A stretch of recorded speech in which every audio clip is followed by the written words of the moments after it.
Hello, everyone. Welcome out to this episode of The Good, the Bad, and the Geeky, episode 368. We're kind of all over the place in this one, but we have, you know what? I don't know what the show is right now. I know what the show is, but I don't know. I'm hoping to have it out by the time we're recording this by this Friday. And if so, check out the speed of Jake. For tickets, go to madlab.net/tickets.html. But if not, get ready for Theater Roulette. Yay! In May. That's why I was like, wait a minute, how's this going to go? And then also check out our friends like Pack Rat Comics, gbgpodcast.com, and our official sponsor of the show is Audible, over 200,000 titles to choose from. I'm just going to plug Keith on this one. J. Keith Jackson, not Keith Jackson, but J. Keith Jackson. Check out 5 of the 6 books he's narrated. You can get more at audibletrial.com/goodbadgeeky. And it's a 14-day trial. You can check out, get a free book in the process. And you know what? Say it's too much for you, Amanda. You know, just money's too tight right now. But you want to sign later. You know what? You can keep your book and cancel the trial. It's just just that easy. And last but not least, do you have a problem with rampant Sasquatches stealing your apples? Maybe a ghost hanging around your basket nook saying mean and scary things about your hair. In either case, you need to get help from Squatch Smashers weekly comedy podcast. Follow the advice and adventures of Zeke DeFlower and his unwilling co-host Vlad as they explore the world of Bigfoot and the supernatural from a t-shirt kiosk in a failing mall. Listen to Squatch Smashers weekly comedy podcast. It's all done anyway, so check out ibdpresents.com and please support all the programming. That's a new show, and it's such an interesting tagline premise. But then I'm just like, what the fuck? I still just can't, like, I know what they're probably doing. I just can't wrap my head around it just yet. That's why you should go listen to it like I will later today on the car ride. See how I saved it there at the end? Actually, they did also add an actual Bare Naked Ladies podcast, which I probably should have plugged that one instead right now because I know 100% what that one's about. But like I do here at GBG, everything's unprepared. So there you go, IABDpresents.com. But on the show this time is as it was last time, but you can hear her, we hope, is Amanda. Dear God, we'll find out later tonight. Amanda Iman from Amanda's Picture Show A Go-Go and Culture Pop A Go-Go. You did it. Maybe I'll fuck it up later. Maybe. Let's find out. We'll see if you remember. You can check out that and many other podcasts and projects she has going on at amandaagogo.com. And matter of fact, even when she's not here, we'll probably be plugging it for the next few episodes since the snafu from the last episode. AK, where it's merely just going, well, what do you think of the movie? I think it was really good. I don't know what happened. It was audio issues. And I think somehow it was more on my end, and I don't know how. I don't know why, but sorry. But just know that if you can hear her, it's a good conversation. We talk about glitter, all types of stuff. That's the last episode. This episode, though, all kinds of crazy stuff. And I might tell you right now, as we're recording this, might split up into 2 episodes. That makes sense. Technically, get up, because we're going to talk about Isle of Dogs. Yes. And after that point, I don't know where the fuck it goes. It goes around a little bit. And then, maybe, because we haven't recorded it yet. Right. But if we did, it's probably going to go a lot of places. Maybe we talk about actors who hate Jews. We talk a lot about anime. We maybe talk about animation.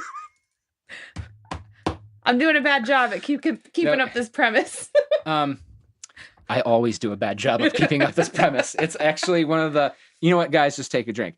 So actually, just take the whole drink. But no, and we may or may not talk about another big movie, which again, that's the part where we might split off into its own episode, or we might if you want to hear how this conversation ends, go to part 2 released next week. And then it'll be that. Or we don't, I don't know. Or it might be the whole thing. I don't know. You know what? It's just going to be an in the moment decision. In the moment. We'll see what happens. You know what? It's almost like it's like watching a thing and you don't know what's going to happen. It's like when you experience something new for the first time and you don't know what's going to happen. Almost like that, yeah. It's almost like going into a theater and having it's like going to see Star Wars and not seeing any of the trailers. What? Who does that? Only Keith Jackson. Casey May does it sometimes That's too. True. Casey does too sometimes too. Man, I don't know how those guys do that, because I'm sorry, I at least need to see something to go and also the Star Wars trailers are actually well done. Yes. Yeah, I feel they really are well done. To that one Twitter guy that ruined Last Jedi for me, though, fuck you and thank you all at the same time. Oh, who is this man, and do I need to hunt him down? No, I was just checking something out that Mark Hamill was looking at, and I saw, I just looked, because sometimes the people who tweet after he tweets are also funny, and then he interacts with them. And someone just said, I know that it's like, fuck you that Luke dies at the end. Just saw the screening at the whatever. And I was like, you piece of shit. And so then, and granted, I thought that was going to happen anyway, but then I just got really, I got like Robin Williams sad about it. And it's so stupid. I really did. And it destroyed me. But then when it happened, it just like, I was kind of like, I was actually in a stage of grief while I was watching the movie. Yeah. And then when I saw it the second time, I was able to enjoy the story, and then instead of just cry, do a full-on sob.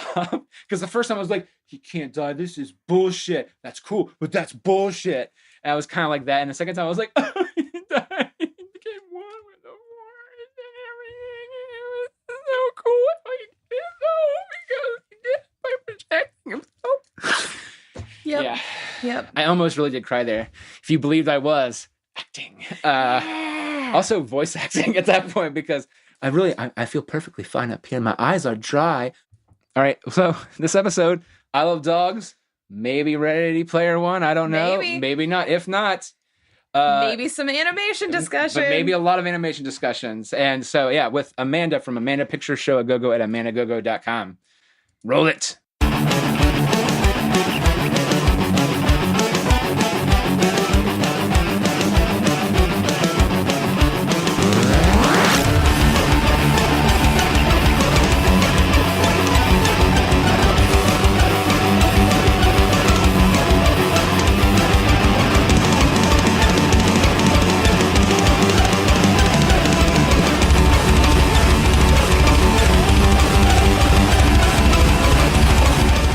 This episode would have come after Pacific Rim, and in there, Eric and I says, like, well, I am doing some pre-plugging for you for the next few episodes to make up for that. And so we plugged Amanda's Picture Show at GoGo. Oh, thank you. Well, you're welcome. It was just because I was like, well, that's like, so, yeah, don't worry. I'm just might shift things on. Oh, okay. I thought I had moved the microphone.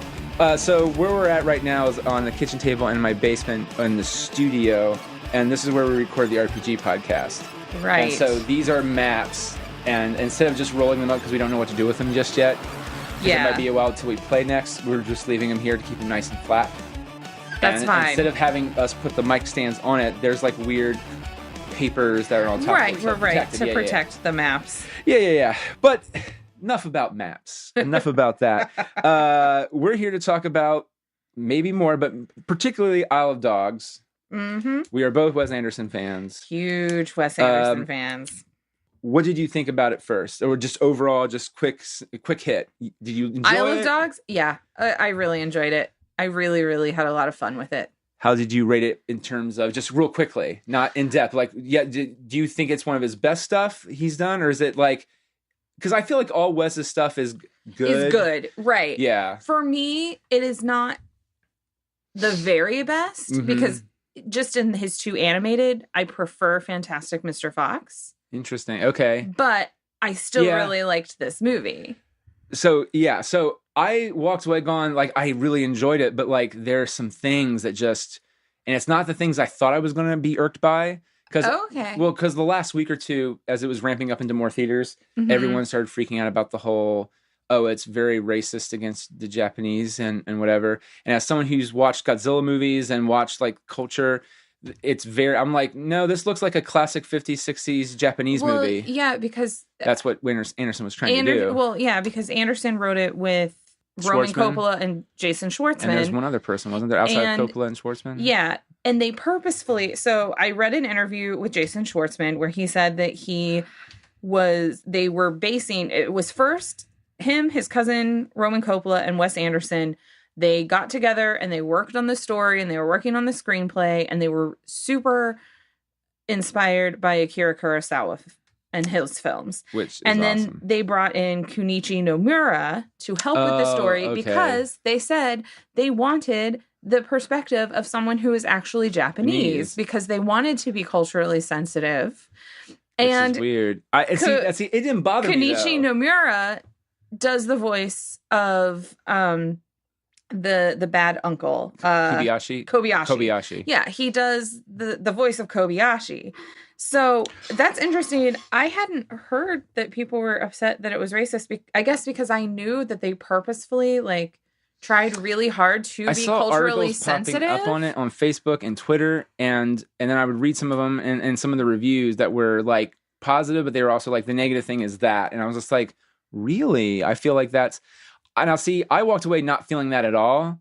But as a matter of fact, I was also more. My first thought was like, people ain't gonna like this movie because of that, just because they're not used to that, because it's culturally different. Well, it's culturally different, but it takes place in Japan, and I feel like for the most part, they're trying to play homage to Japanese cinema. Oh yeah, and they do a wonderful job of it, in my opinion. So, I love it. I just don't. Interesting. Yeah. I didn't agree with those criticisms of the film, and so going in, I was kind of nervous about it. But I was just like, "Oh, this is so cool! They're doing because so in all the Gojira movies that are not horribly dubbed in English, Godzilla or the Gojira logo comes up straight across, but all the actors' names go down or up and vertical. They're vertical, not horizontal, like it is in American films usually. Yeah, and I really liked the fact that and they subtitled them too, which was awesome too. It's like Ed Norton. You're just like, well, yeah, like I liked that most of the text was in both Japanese and English. Mm-hmm. I liked that you had characters like Atari. He didn't speak English. He spoke Japanese the whole time. And you don't. So this is where my critique of the movie comes in. Is you that don't always know what he's saying. I was frustrated at first. I didn't know what he was saying, and I know that was the point because, of course, like, does anyone speak his language? I don't. Anyone speak his language? Chief, you? No. Yeah. Okay. Well, I think he's looking. Oh, he's looking for his dog. Oh, well, he's the only one that's. Yeah. And then I was like, and I'm fine with that. That's the point. But then when they started doing too much translating, I got frustrated because I enjoyed trying to figure out what they were trying to say and I know that's the point because then you're missing out on plots and I'm bitching to bitch at that point. Okay. Well, and actually the other thing I didn't like either was Greta Gerwig's character. It just didn't, okay, if it was live action, I feel it would have translated better. But just the thing is like, I love him. And I was just like, oh, this part usually in a Wes Anderson movie where they barely know each other, but she sees him from afar or he sees her from afar. And they do that really weird, like the perfect 3/4 looking to the camera saying, I love him. Yeah, like in Moonrise Kingdom. Well, all of them really kind of for the most part. Yeah, but when you have, I'm thinking more of like the teenage relationship kind of thing. Yeah, but there's just in general though, there's always those moments where it's like they have the epiphany right into the camera and because it's Wes Anderson, it's perfectly lined up perfect. And they just say, it's like, or I'm completely not even saying the right lines, but it's just like Owen Wilson. I think I might have. Wow! I think I might have tried to kill myself. Like that minute, but that big moment. Hers was just like, I think I love him, and I'm just like, oh, that doesn't translate well in animation. She's got a crush on him. Well, right, I get that, and it just it messed. I was like, this doesn't. It didn't work for you. It didn't work. Yeah, that's the better way to say it. It didn't work for me. Like I didn't hate the movie, but I was like, oh, I would be better if they just didn't necessarily have that in the movie. See, it worked for me having been like a 12-year-old girl and the way that you get crushes on people at that point in time. Look, I am a fan of teenage films, totally like even ridiculous horrible films. Like John Hughes is my dude. Even though I don't care what what's her name said, she did another article recently. Molly Ringwald. Posted it, Molly Ringwald. It's a really good article. It's a great article, and I think it makes amazing points. It does, but I'm still just like, I still don't think Ducky's gay because I was Ducky growing up, but I just wasn't gay. But again, that's from my perspective, being that same kind of person. That's because you identified with Ducky, and you are not gay. Well, that's what I'm saying. Most guys, though, who are not gay, identified with Ducky unless they're like the jock football player. This is off topic, but I think the point of that article was not that Ducky was gay. Oh no, it was almost John Hughes did not know necessarily how to properly handle sexism, and particularly the roles of women. Correct. I mean, I still think he got teenagers down way better than we've ever. But that's where I was going more towards. Yeah. But the article, it almost kind of pointed out, it's like because I kind of took it as he doesn't know sexism as well as you think he does. He doesn't know female girls as much as you think he does, but also just teenagers in general. Maybe he's still missing something. And I was just like, I mean, it's more for the women's sexism thing, but she kind of hints at that too. And I'm like, No, I no, because I still watch those now. I watch any teenage movie now. I haven't seen Love, Simon, but I'm sure if I saw Love, Simon, I would just saw it 2 days ago. If I saw it, I would probably go, "This movie's great. It speaks to me." Yeah, it's incredibly John Hughes set today, but it's gay teens, which is awesome. Yeah. But I mean, any movie that's a teenager movie, I will watch. Teen drama, unless it's like super depressing. I haven't seen it, but like 13 Reasons Why. I probably would love that show, but I'd probably be like, that's suicide depressing. But like any teen movie, I will always watch for the end of time. I'm a sucker for like teen dramas on the CW. I love Riverdale. Now that's too far. You've gone too far. I've gone too far. Sorry. Well, I mean, it's Archie, and also it's the one kid from The Sweet Life of Zach and Cody, which just blew my mind. Is he Archie? No, he's Jughead. He's Jughead. Yeah, which blows my mind. And it blew my mind too. I've watched the whole first season because it's on Netflix. I haven't watched season 2 yet. Okay. But by the end, I was like, he's Jughead. He's not that Zach and Cody kid. He's Jughead. The only reason why I knew he was in it is because the other twin did the D&D Force Grey sequel with Joe Monteliero, whatever his name is, and the other girl from True Blood. Who's in Daredevil. I can't think of her name right now. Plays Karen Page. Yeah, Karen. Deborah Ann Woll. Deborah Ann Woll, yeah. And they're apparently gigantic D&D nerds, but they're also playing the game, and they're talking about, he's playing too, the other brother. And he goes, yeah, my other brother, he's doing Jughead right now. Pfft, Jughead. Dungeons and Dragons, bitches. And but I was like, wait, what? What? And then I looked at the picture, I was like, I know. He looks completely transformed. Well, one of them, was he the pudgier one? Because as they got older, one of them got a little bit pudgier. The other one stayed a little bit thinner. I mean, they were still kind of filled out. But the most I watched Zach and Cody was while babysitting children. So okay, look, when I would watch Kim Possible, they would show the stupid like Disney Channel promos, and that's the only thing I would see. I know what you mean because you can't see me, but I'm doing I'm waving a magic wand, and it does the mouse ears. Weird magic wand that just looks like a giant colored stick. It's not a good wand. It's not Disney. a good, yeah. But I know what you mean. That's like there will be times that I'm like, why do I recognize that actor? Like, I know Pacific Rim Uprising, unfortunately, you lost some audio for that. Yeah. But one of the kids in that, I was like, why does he look so familiar? Because I saw him in ads for other Disney shows when I was watching Girl Meets World. Yeah. That threw me off a bit. And at some point, I really just wanted to see everything from the dog's perspective, almost more than anything, and the boy. Oh, okay. Because I enjoyed so much of that. I did have a little bit, it threw me off for a second, but it was a nice twist about the whole, about Chief being part of the same pack. And that's a very Wes Anderson coincidence thing, because I was like, if this was in any other movie, I'd be pissed about this. But I didn't it's a see quirky it coming, though. I didn't either. But right when it happened, I was like, why is he white? Oh, no. Because my first thought was, did he lose his memory or something? Is that what we're doing? And then I was like, no, he was... Because they had different snout colors. Different snout colors. Well, right. And he even says that too. He's like, well, my snout's not... My snout's black. Or whatever. He's like, this is freaking me out. I'm looking back and forth. Yeah. Because I really did enjoy the movie, and I just really wanted more of the dogs just in the groups because they were so good together. Like, just all of them. Jeff Goldblum, Ed Norton... I swear to God, is Bob? Bill Murray. Bob Balaban was in it. Yeah, I heard his voice. Bob Balaban plays King, but the main main one is pretty much Bryan Cranston, and then Ed Norton's kind of too. Yeah, Ed Norton is Rex, Bill Murray is Boss, Jeff Goldblum is Duke. Who was wait a minute? I realize I'm on Wikipedia. I could just check. I would say who was Spot. Spot was Liev Schreiber. Yeah. You know how he sounded like to me in there? He sounded like Kevin Kline. Oh. Because they didn't hear him talk really at the beginning until the end. And I was like, is that Kevin Kline? Dude's doing animation like a bitch, motherfucker. And then I realized, and then right when I saw it, I was like, what was Liev Schreiber in the movie? And I was like, oh, wait. Yeah, I saw the movie on Sunday with Steven and Colleen and Joe Lyles and my friend Tim for my podcast. Guys'. And when we came out, Colleen was trying to figure out who had done Spot's name. And we saw it at Gateway, and they have the big giant, like, poster thing where, I mean, it's not a poster, like display. And so, we were all standing there, and it wasn't just us. There were several like groups of people who had gone to see Isle of Dogs who were all standing right there, like looking at all the different names. Trying to figure out who it is. Yeah.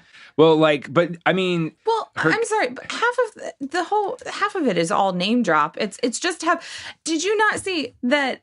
Kind of. Oh, I mean, but their personalities were worked in. I don't like, okay, if you had to ask me what is Scarlett Johansson's personality, I could not tell you. Like, Bill Murray played a sports-loving, he's a pooch that is somehow involved with baseball. And I go, okay. Bill Murray. Jeff Goldblum is weird and quirky.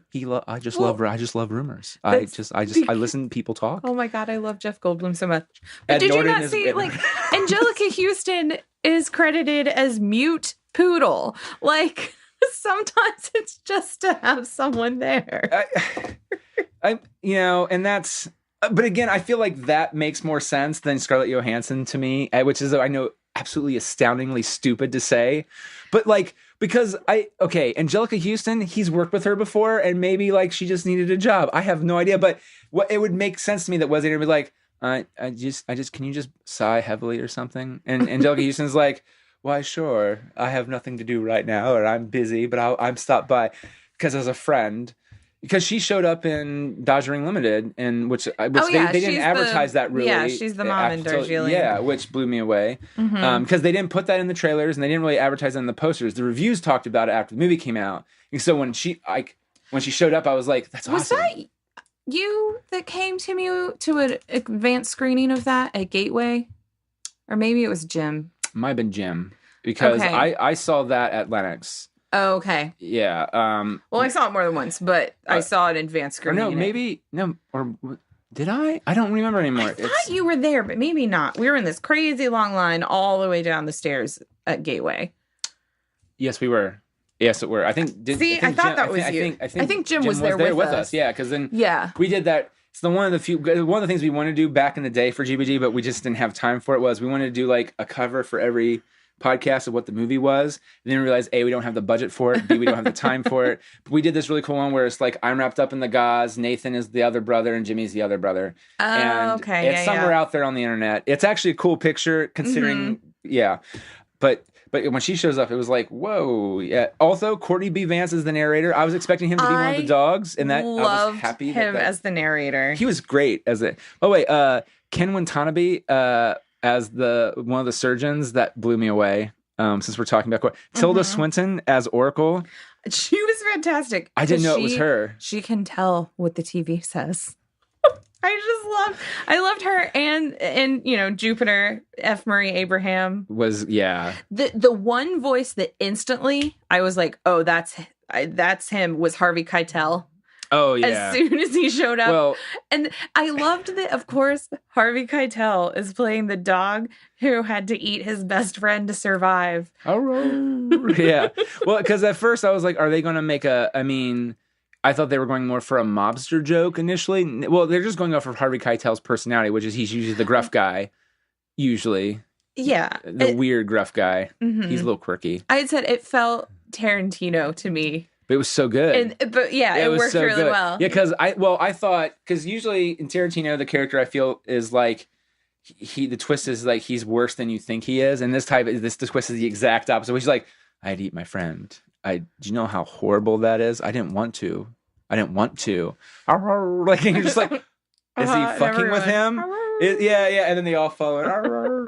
No, but like, okay, so Bob Balaban didn't really, I could just tell his voice, but like Ed Norton felt like a very like Sheldon Mopes from Death to Smoochie, Ed Norton character. Because he doesn't really do that a lot, I don't feel. I've never seen Death to Smoochie. Fantastic. That's what Amanda podcast, the fucking great movie. It's the darkest shit you've ever seen, and it's fucking filthy as hell. Fuck. It's so good. And God, oh man, Robin Williams. I know it still hurts. It does, man. It does. But no, Jeff Goldblum but I just love that trio just having their little talks and conversations, and because they're trying to decipher the plot. And I just wanted more of that instead of cutting. And I know they have to, but I was just like, can we just have more of them, please? Maybe there's a short somewhere that's just them hanging out on Trash Island. Them and the incinerator, because we missed a good chunk of that. Okay. Did you think they were going to die? Yes. I did too. Because, okay, I'm sorry, but after Grand Budapest Hotel and Jeff Goldblum got his hand chopped off and then he died, I thought, oh, because he doesn't really murder people in his movies. No, a lot of people, not necessarily murder, but a lot of people die in Wes Anderson films. But I feel like they get hurt. They don't necessarily die. Who else has died? I mean, I know Royal dies of old age, technically, a heart attack, old age. Yeah. And, I mean, you have a funeral at one point in Darjeeling Limited. Well, but it's not anyone they know directly, right? It's just a general. It's immersive in the culture. I feel like Anderson does not shy away from death. So I'm talking about like the lead characters, though. I guess so. Even in Fantastic Mr. Fox, you have the rat. Oh yeah. See, I don't really count. This is the weird thing. I don't look at Fantastic Mr. Fox because I didn't feel like that was okay. It's one of those weird things that it's a Wes Anderson movie, but it's not. But I don't know. It's a weird thing. Mm-hmm. It feels incredibly Wes Anderson to me. Well, the plot. But with a Roald Dahl sensibility because it's based on. Yeah. I will say I love the plot. I love the plot of this movie. As a matter of fact, I wanted to know more of like how this like shit just. But actually, it speaks very much of what's going on now today, which was really great. I wasn't expecting how much that was. Oh, it's technically fake news. Not fake news, but yeah. I mean, it is. But like Kobayashi is totally like, to me, a stand-in for Trump at points. All right. Ready Player One. I swear to God, this will make sense. Okay. The end of Ready Player One, spoiler alert, ends with the bad guy in that. I call him Krennic from Rogue One. He holds the gun up at Wade, and before he fires at him, he sees how happy he is holding the Easter egg. And then he goes I took it as, I missed that feeling. And then he puts the gun down, and then the cops arrest him. And I felt like, if that was me, fuck that childish feeling. I would have shot Wade.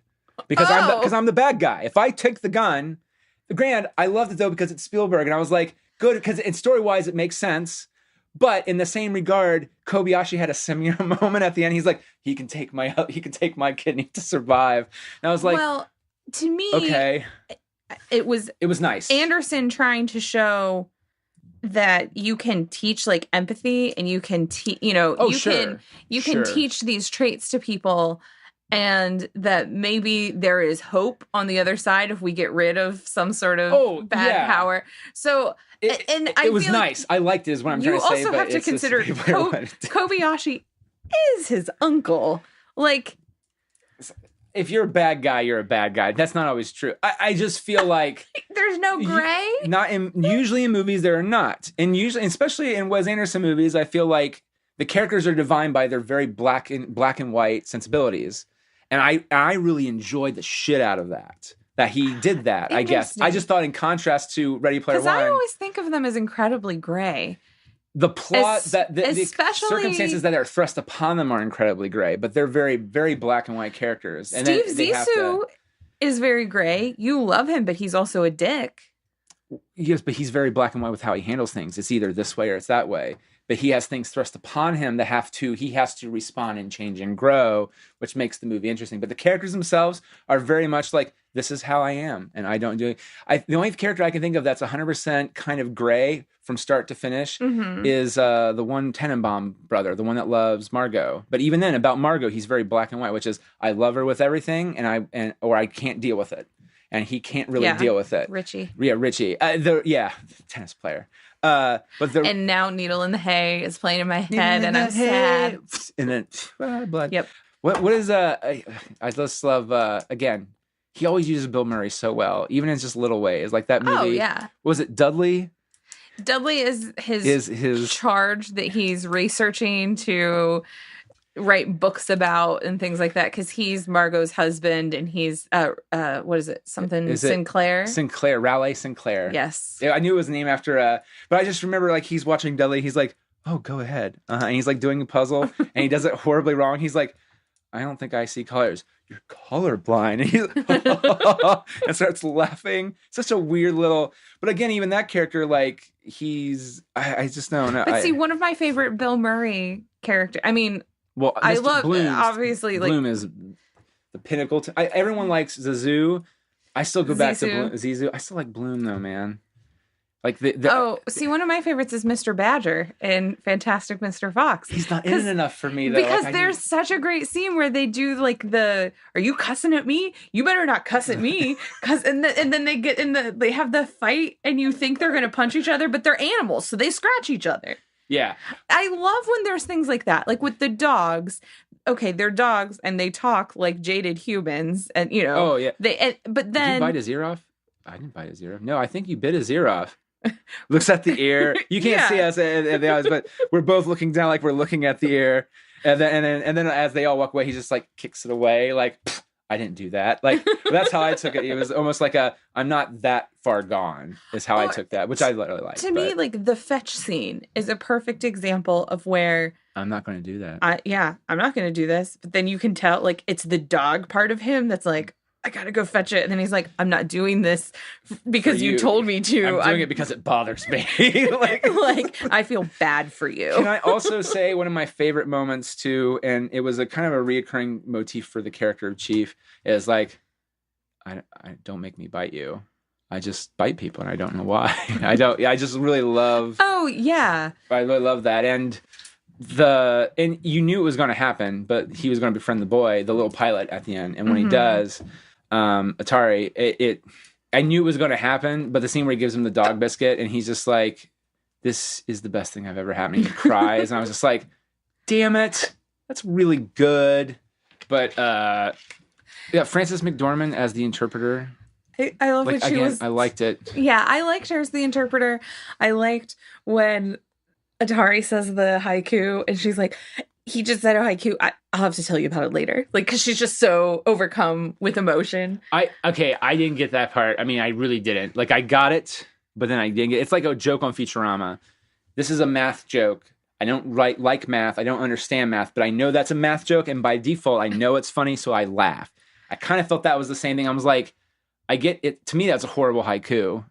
Well, okay, so like he condenses. Like he didn't even talk about main things. Like it was just like, well, he said that it was going to be a haiku about this, and something else, and the other something else that he mentions is not even in the poem. Well, and or the haiku, and that's why I was like, that's funny. The nature of haiku is it's short and brief, and it has 5-7-5. Yeah, but then the whole, I think to me the whole point is like the first two lines have to do with what he's saying, and then he says the thing about the falling cherry blossoms, and it's funny because everyone there is so overcome by this, but to someone like to us, it's like, okay, sure, we don't understand why you're so emotionally overcome, and that's what makes it funny. Which one was scrapped, by the way? Because I just saw that was Fisher Stevens. Yeah, that was because I think it was Steven who noticed this. That's the dog who is talking to Spots when he's in the cage and telling him about the cannibal dogs. Oh. And he's the one of the things I loved, we haven't even touched on the animation itself. It's really good. Is all of the small details, like stop motion animation is my favorite kind of animation. Mm-hmm. And the way, like on Scrap there in that scene, he's talking to Spots and the whole time there's like a little flea moving around on his coat and going in and out of his fur and everything. Oh, I didn't see that. Yep, I was the whole time. Okay. Well, I love those details. Did they reveal by that point that Chief had like white hair? Yeah, that was in one of the flashbacks. Because I remember I was focusing more on Spot and not Scrap necessarily, and I think I was trying to be like, what am I like? Where's the possible? I don't know. I just that's why I was asking. I was like, I feel like that happened after because I remember the dog talking. I was like, oh, this is cool. Mm-hmm. I love this. I love this flashback, and then I really just love that. I mean, I really enjoyed the movie. It's not in terms of the pantheon of Wes Anderson films. I think it's like maybe my third or fourth. Yeah, favorite. But that's not bad. I like it better than Mr. Fox though. Oh, okay. Yeah, but they're like. Yeah, I don't know. I just need to watch Mr. Fox again. Okay, here's a question. A question I have to you. Yeah. Are you a cat person or a dog person? I'm a dog person. That explains why you like it more than Fantastic. But I like foxes. Foxes are technically considered dogs more than cats. But okay, so when I recorded for Amanda's Picture Show Go a couple nights ago, yeah, I'm a cat person. 2 of my 3 guests were also cat people. Okay. So that ended up being in some way what swayed people's like of the film to some extent. How? I don't understand that. I mean, like, because so much of it is about like the love. I mean, come on, Isle of Dogs. I love dogs. Like it's all about loving dogs as a pet. And the fact that cats are not really a character at all other than the Kobayashi super love cats, therefore they must try to kill all dogs. But the cats themselves are not bad in that movie. Because the way the trailer makes it off, or what the other like reviewers would talk about is that the cats are the bad guy until you see the movie, and they're not at all. No, they're not. They're just a non-character. I really like that. But see, but how does equating cats love Fox, Mr. Fox? That's the thing I don't get, I guess. Because I don't love dogs as much as a dog person. Mm-hmm. So in that analogy, the other option just is Mr. Fox. Well, when it comes to the animated side, for me personally, it's also because I really love Roald Dahl. And so I like that is based on a Roald Dahl. Fair enough. Like, I think if somebody is not as enamored with dogs, watching an almost 2-hour movie about dogs is not going to make you be as enamored with the movie. But like, even though I feel like the plots, but that's one of the things, that's why Isle of Dogs is better for me, is this has nothing to do with its dogs. It could be Isle of Cats. The plot alone, though, is to me fascinating because it's like, it's an isle of an animal of one kind that was purged from the biggest set of animals in the world are dogs and cats. So even if it was cats, the fact that they were all pushed onto an island. Matter of fact, it would make more sense cats were on an island because they're assholes. They're loving assholes. I know. No, they're not all bad. There's a few ones that act like dogs that are super nice. Look, I own a dog, but he's more like a cat. You've met my dog, Max. He's tiny. Well, but yeah, he also is a dog though too. He loves the attention, but when he's enough of it, he walks away, which is a very cat-like thing to do. Yes. But there are cats that are like dogs. The point is, most cats, when they do the whole meow meow pet me, and then you go to pet them and they go meow meow fuck you and they walk away, that's the cat I'm talking about. It makes sense to me, more sense that a cat, and all of them would be like, they must be assholes. Let's kick them off to an island because now they're sick. That makes way more sense than a dog. But of course, dogs are considered more lovable. So I know that's why you do that, because then it's more of a, but I guess that's my thing. I was like, why Mr. Fox? Like, I just didn't like the story as much in Mr. Fox. I love the relationships and what he did with the characters. But I guess between the two of them, that's why I go with dogs more, because there's a little bit more of that. Ooh, that's why I was kind of like, I want to see more of the dogs figure out what the plot is and not the human stuff. And also, I wondered, this is interesting. I do like how he made the film Mr. Fox better, possibly. Because I know with that one, they actually rented a farm out and just ran around the farm recording audio. Oh, yeah, they recorded all. So I wonder if this one was done the same way, too. I guess. I'm not sure. I know one of the actors, I thought it was maybe Jeff Goldblum, but it may have been somebody else. Where they just walked in and out? Well, actually recorded like over Skype or over a phone call or something, because they weren't available. Conan O'Brien. It was Goldblum. Yeah, he's just like, I just called in Skype, and it was like an hour and a half long, 2 hours, and we're done. Mm-hmm. That's it. I will admit that is a little weird, because then I wonder.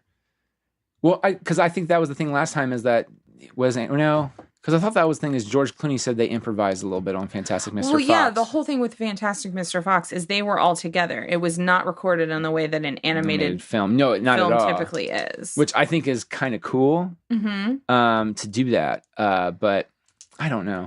I'm torn. See, I really need to watch Fantastic Mr. Fox again. This is the real lesson of this. Because I kind of need to watch it again, because the first time I watched it, I didn't like it. And then I watched it a second time, like when it first hit streaming. I think this is like a few years ago, and I was like, oh, this is actually way better than I remember. This is, because again, my favorite parts were the Bill Murray parts and the Badger part, but he's not really in the movie that long. He's like, 2 major scenes, and he shows up again at the end. Like 3-ish. Three-ish, yeah. And I love Jason Schwartzman's the son. Yeah, he's Ash. Yeah, I love that part. I've seen Fantastic Mr. Fox many times. Many, many times. I've seen it 3 times in theaters over the years. I was supposed to see it a 4th time last week, but Jeremy and I both had colds, so... That's been going around, man. Yeah, it's not fun. So, Wes Anderson, if you ever listen to this, you did a great job. just do a short or series of shorts with just the dogs talking. And also, if you listen, will you please be my friend? Because you have been one of my favorite people since I was in high school. So, yeah. She is holding a glass of wine as she says that, and she has a little French beret on too, if that helps incite it any further. And she likes taking train rides with Jason Schwartzman. Jason Schwartzman is my celebrity crush. Jason Schwartzman is pretty fucking great. I adore him. I would love to just hang out with him because I feel that conversation would just be fucking fascinating. And I was like, could you sing to me? Or it's like, well, he plays drums, but he plays more than that. He Coconut Records is technically, well, it is him. It's just because so all the songs on Phantom Planet that you really probably like, he wrote like a good chunk of those songs, like California. Because once he left Phantom Planet, then they went a little bit more punk edge, and the songs. Sorry, Phantom Planet, the songs are just not as good. But he had that really great poppy sound, which I really enjoy, and he kind of does that. He also proved to me that Kirsten Dunst can sing. Kirsten Dunst, whatever the fuck her name is, she can sing. Not super great. She has a decent voice though, a little mousy. So then when she sings in Spider-Man 3. That's why I knew that shit was fucking I was going to say, what did she sing in? But I haven't seen Spider-Man 3. Oh, that's because you're a good person. That you just never watched that movie. It's because I heard you and Jim talk about how bad it was after seeing it like opening night. And I was like, that fucker got that for me for Christmas last year. That was his. He's like, I saw this, by the way. He got me something else. He's like, but he got me like a Lego set for Turtles, which was awesome. He's like, oh, and I got you something else. And I was like, DVD? I love DVDs because you can tell from it. And I opened it up, it was Spider-Man 3. He bought, it was like a dollar bin buy. And I was like, fuck you, because you know I hate this movie. That movie broke me of the curse of collecting all movies in a series. If you don't like the movies, don't buy it. Simple as that. Like Transformers, okay. Do I need 2, 3, or 4? Or that's the thing. I don't need to even buy the first one. But if I did, I wouldn't have to buy the whole series. I would just... Now, addendum to that, if it's like super cheap to get all the movies and there's like a feature on there that I really want, then you make the plunge. But because that's more of my filmmaking aspect. Yeah. But for the most part, fuck that. You don't need to get that. Matrix also broke me of that too because I hated the Matrix 2 and 3. They were just god-awful, horrible movies. There was no point to any of that shit I just watched. I didn't see the third one until years after it had come out, and I was like...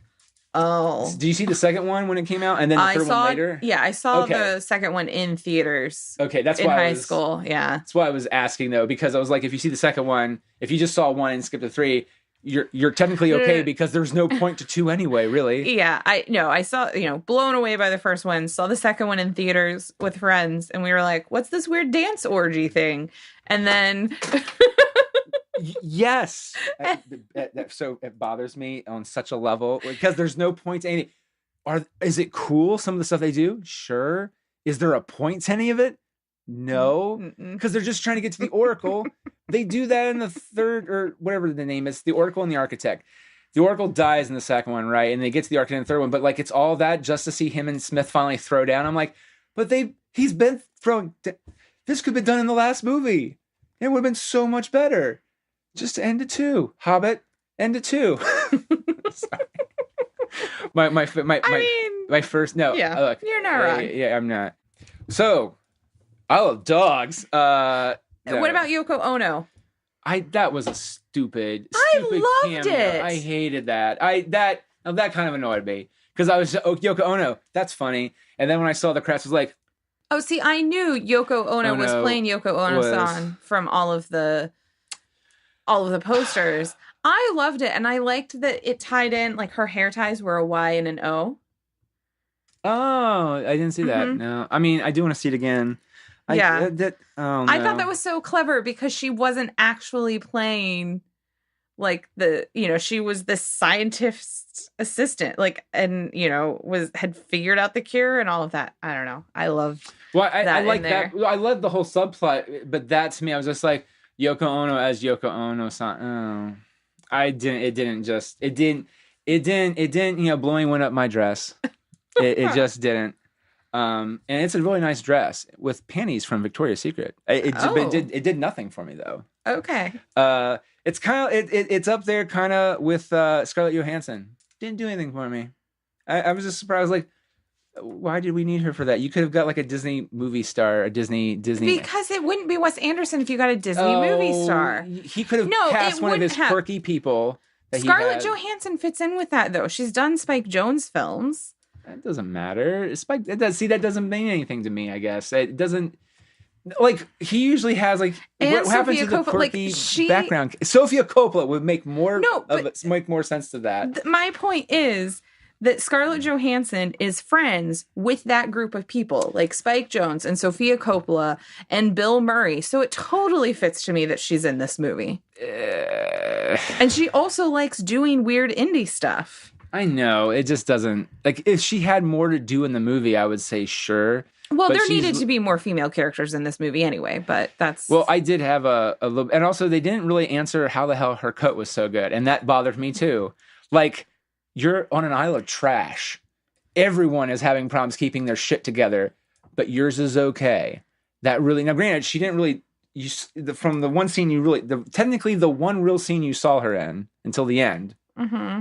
I will say she had more time in this movie than Jungle Book. Ugh, dear God. Yeah. Like I thought she was okay cast in Jungle Book once I heard the song, and I was like, that oh, song that should makes... have been in the in the movie. movie. Yeah. Now, here's a question for you though. Do you feel like Koster showed up throughout the rest of the movie like in the original animated, or just have the song and then Baloo saves them?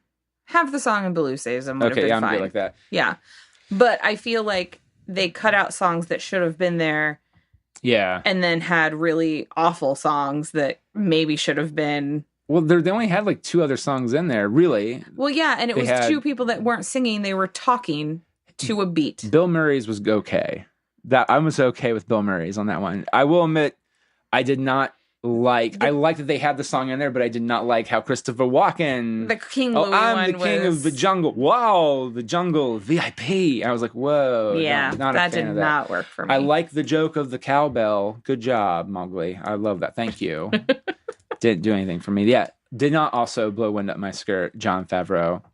No, but- I wasn't enamored with But that. so I am wondering. So now there's a part of me that's trepidatious about the Lion King. Now that we're talking I'm still about gonna that. watch it. We'll see what I think. Oh Jesus, yeah. I mean, you have John Oliver as a zoo.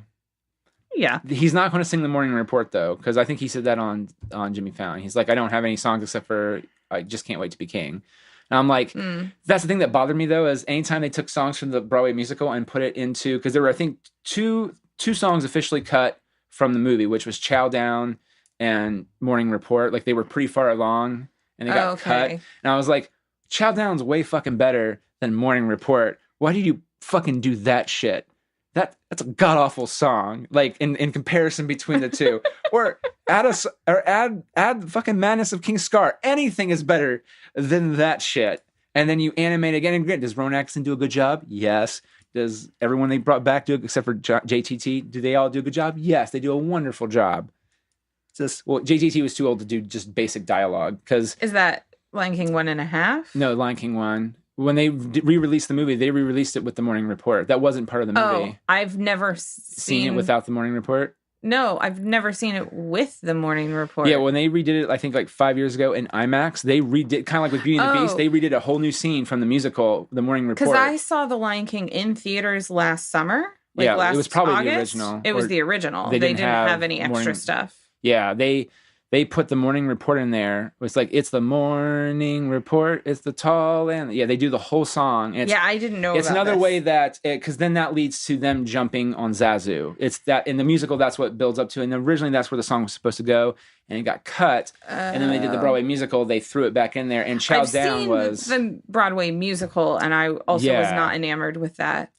Yeah, Chow Down's a way better song. Because if you can get... First off, any movie or song musical that has a song where someone's singing by laughing is gold to me. Little Shop of Horrors does that, and Ed the Hyena in Chow Down did that. And I was like, I would love to see Jim Cummings do Ed. Let's just love to see that. It would be awesome. But they didn't. They did fucking Rowan Atkinson, which whatever. Anyway, I am nerding out with rage. Rage. This whole episode should just be called the Rage episode. The Rage. No, here's the thing. The movies that I'm raging about are the ones off. And The Lion King itself is still very good story, movie thing. Yeah, it's Yeah. Hamlet with lines. And I'm okay with that. I mean, I remember seeing that when I was a kid, and I was like, Jesus, this is terrifying. Like, Dad died. What the fuck is this? Like, and like they showed the body too. That was the thing that got me. They showed Mufasa's body because I grew up Disney Channel. I know all about that. Bambi, run, run, Bambi, run. And then you just never see the body, and that's it. And it's like, my mom died, and you're sad about it. No, this one, Dad. That's how Disney changed from the 40s to the 90s. Thank God. Jesus. The animated Isle of Dogs, since we're uninceptioning from all that, Isle of Dogs, the animation, which was your point initially, it was fantastic. And I love the cotton that they would use for the fight scenes. Yeah. Which looks like an old school, like, Looney Tunes cartoon. Mm-hmm. Yeah, I love the shit out of that. He used the cotton technique in certain scenes in Fantastic Mr. Fox, especially when things were, like, blowing up. But I liked how he, like, elevated it in this one, because there's one scene where Kobayashi is in, like, a sauna, and the steam up at the top of the room is little wisps of cotton. I loved that. I thought that was amazing. Also, I don't remember it being in Fox that much, or at all, is the 2D animation too. Yeah, all of the video cams, which was really cool. That was one of the things Jeremy loved, was that it went to the hand, and it was hand done. Oh yeah, yeah, because we always watch all the credits. We don't need that 3D shit. Yeah, that was great. 3D, not like stop motion, Pixar CG. Yeah, I mean. But this is the longest ever stop motion movie, like stop motion animation movie. See, it didn't feel long to me. No, it's not. Because how long is it the movie actually? Is it like, I'm looking right at it. Okay, so an hour and 41 minutes. Yeah. Yeah. But that's still the longest stop motion. And we're going to stop there for the moment, friends. But heed my warning, a new GBG will be coming at you soon. And what delectable delights will be coming at you in the next installment with Amanda Iman from Amanda's Picture Show Go-Go, where they continue to talk about animation. What about Jew-hating Mel Gibson? Find out all this, maybe, and more. And an episode we like to call Jew-hating Mel Gibson, or Ready, Player One?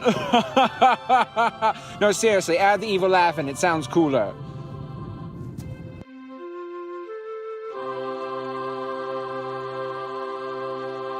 Get out of here without cheese! You're a creep! Go away! We're having a good time until you showed up, cheapers! Go have some coffee with cream or something! Because I'll tell you something! This is a happy place!